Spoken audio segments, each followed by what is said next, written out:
আর KG স্কুলে গিয়ে সন্তান কি শিখতেছে?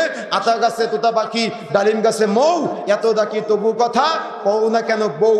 এজন্যই তো ক্লাস 2 এর একটা বাচ্চার ব্রেনে যখন বউয়ের জ্ঞান চলে আসে, ক্লাস 4 এ ওঠার পরে টাঙ্গাইলের ঘাটাইলে, আপনারা সবাই নিউজ জানেন, টাঙ্গাইলের ঘাটাইলে ক্লাস 4 এর একটা মেয়ে ছেলের বাড়িতে গিয়ে অনশন করতেছে, ওই ছেলের সাথে আমার বিয়ে না দিলে বাড়িতে যাবে।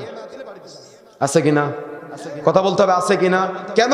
আপনি তাকে শরীয়তে শিক্ষা দিতে পারেন নাই, আপনি তাকে দুনিয়াবি ক্লাস 2 এ তাকে বউয়ের জ্ঞান দিয়েছেন, নেগেটিভ পজিটিভের জ্ঞান দিয়েছেন। আর আপনার সন্তান আজকে মোবাইলে রিলস ভিডিওর নামে আজকে অশ্লীলতার শিকার হচ্ছে, টিকটকের মধ্যে। এগুলা সাইট আপনি ভালো কাজে ব্যবহার করতে পারেন, অন্যায় কাজে ব্যবহার করতে পারেন, কিন্তু আজকে আপনার সন্তানকে আপনি এটা ছেড়ে দিয়েছেন, সে দিন রাত 24 ঘন্টা এখানে নগ্নতা, অশ্লীলতা আর পাপাচার দেখতেছে। আর আপনি মনে করতেছেন আপনার সন্তান মানুষের মতো মানুষ হচ্ছে না, অসম্ভব হতে পারে না। আপনি পিতা যদি এখন থেকে সন্তানের প্রতি গুরুত্ব না দেন,